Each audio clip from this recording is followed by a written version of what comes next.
Hello students. In this video we will be discussing the fashion industry job opportunities as well as textiles. Remember, you are no longer required to take notes on this when we're going through the PowerPoints.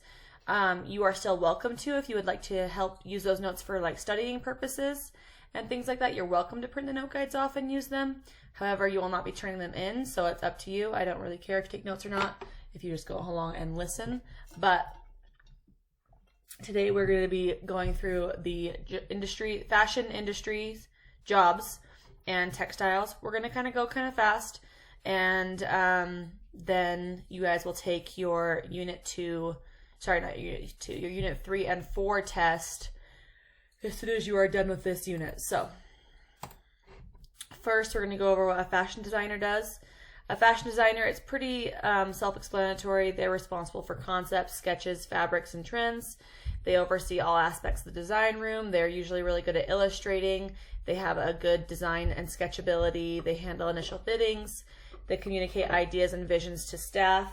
And then they have knowledge of current and past market trends and competition. And then we have merchandise and retail. This can be from anything into you working at a clothing store, like behind the counter. I'm sure some of you maybe have a job like this, or it can even go higher up, whereas you work in like an office for that particular brand or that particular store, and you do more clerical and office work. It just kind of depends, but a job in fashion merchandising will have you working on everything from product development, promoting, buying, and selling fashion, to working for a textile manufacturer, a designer, or a fashion retail outlet. Being well versed in all aspects of the fashion industry is a must.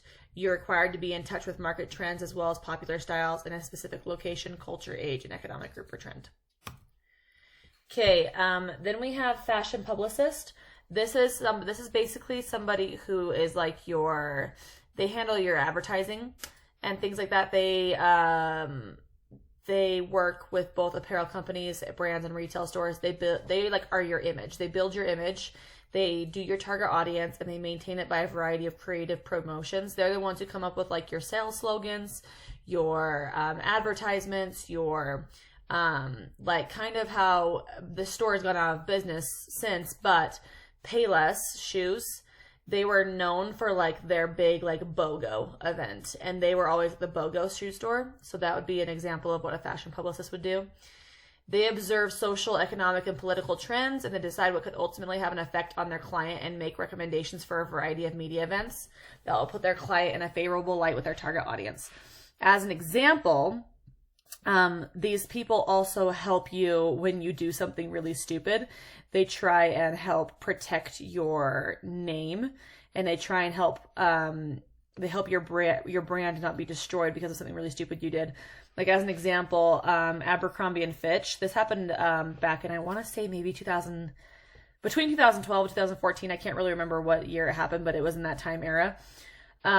What the guy did is the CEO of Abercrombie and Fitch, he decided that it would be a really good idea to tell people that he would not carry over a size, I can't remember what size it was, but they didn't carry size, I want to say maybe over a size 10, because anybody over a size 10 was considered ugly, and ugly people were not allowed to work in his store, or were not encouraged to shop in his store, and his brand did not fit the ugly people, who was clearly over a size 10. So like 85% of women. So he got a ton of heat, like a ton. He was in trouble, and people were really mad. And I think what he said was ridiculous, and he should have had some. He definitely deserved what he got, because he was a very mean person, but he also was not a very attractive person himself.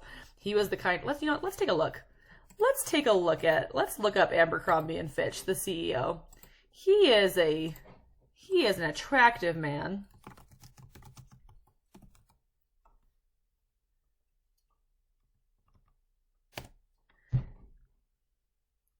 Oh, it's Mike Jeffries. Yes. This is the man who said any woman over a size 10 is unattractive. He did, I believe that he did, I don't know if he got let go or not. I'm sure if I went and researched it or not, he would. But he got into a lot of trouble because of what he said. As an example, let's look up this video that I always thought it was really funny. This happened right after...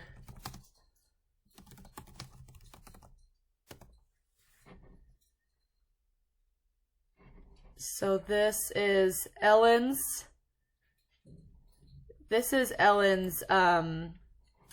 response.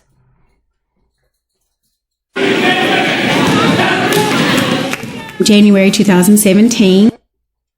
Well, that clearly is not it. Let's go back. Sorry, guys. Here we go. Hopefully. Have you noticed your baby zoning out or distracted by electronic toys? When they're just... I don't know if you've heard about this. There's a bit of a controversy going on surrounding Abercrombie and Fitch right now. Do you know about this? All right, you probably heard about it if you're a teenager or if you have a teenager or if you like to wear your shorts where most of your butt hangs out. The CEO of the company announced that his stores will stop selling clothing